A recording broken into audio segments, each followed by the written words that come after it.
బంగారు కొనించుకుంటారు, దొంగతనాలు వేస్తారు కదా, అక్కడ ఏముంటాయి? బంగారు గీతలు ఉంటాయి. ఎక్కడ కొట్టుకోవడం తిట్టుకోవడం ఉండదు. ఏముంటది కదా? సంతోషం, సమాధానం. సంతోషము, సమాధానం. ఆరాధన ఉంటుంది. స్థుతుల పైన ఆశ్చర్యుడై ఉంటాడు. మనందరూ శాస్త్రాన్ని పడి నమస్కారం చేసి హల్లెలూయా స్తుతి మహిమని చెల్లిస్తున్నారట. మనం కూడా మన ఇల్లు కూడా పరలోకంగా ఉండాలి తెలుసా? ఆండ్రాయిడ్ ఫోన్తో ఆడుకోవడం, బుడగలేసి ఆడుకోవడం కాదు. ఎందుకు వచ్చామా? బుడగలేసి ఆడుకుంటే తర్వాత ఆడుకోవడం అయిపోతుంది తెలుసా? తీసేయి, బయటకి వెళ్ళి కూసేయాలి. గుడ్, మంచిదా? కూర్చోవాలి, సున్నితంగా కూర్చోవాలి. ఇప్పుడు నీ నోట్లో దేవుడు ఉంటాడు, నీ మనసులో దేవుడు దాని మీద నీ మనసు ఉంటుంది. కాబట్టి దేవుడు వాక్యం మనలో ఉన్నప్పుడు మనం ఏం చేస్తామా?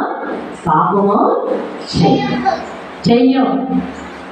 Very good. ఇక్కడ మంచిగా పరీక్షలు అయి రాస్తాం, మంచిగా చదువుకుంటాం.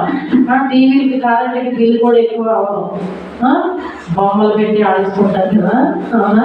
చాలా ఇష్టం చాలా మందికి. టీవీలో డ్యాన్సెస్ ఉంటారు, అన్నీ గెట్టేస్తారే. దానివల్ల ఏమవుతుంది? అలసిపోతారు, చదవలేదు. స్కూల్కి వెళ్ళాక మొద్దులాగా వెనకే ఉండిపోతారు. ఫస్ట్ ఉండాలా? అందరూ ఫస్ట్ ఉండాలంటే ఏం చేయాలి? మీ హృదయంలో పాపము ఉండకూడదు. మరి దేవుడు ఏం చేశారు? ఆయన సారథ్యంలో మనల్ని సృష్టించారు. బాబు ఏం పేరు? నీ పేరు? కవ్య. Very good. సిటిగా ఏం పేరు? నీ పేరు? చాలా మంచి హుషారా? అది చాలా హుషారున్నావే. ఓకే, ఇప్పుడు ఏం చెప్పు నేను ఆడేస్తున్నావు కాబట్టి నువ్వు చెప్పలేకపోతున్నావు. ఏం చేయాలి? యేసయ్య మరి యెహోవా దేవుడు నిన్ను ఎలా సృష్టించారు? ఆయన సారూప్యంలో సృష్టించారు. ఎవరి సారూప్యంలోని?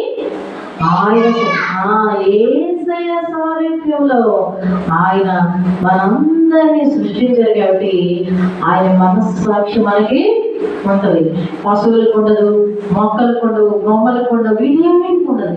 కాబట్టి దేని ముందర మనం స్థాయిలో పడకూడదు, దేనికి మనం ఆరాధన చేయకూడదు. మరి ఎవరికి చేయాలి?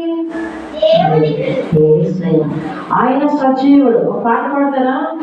యేసయ్య సజీవుడు. చెప్పండి.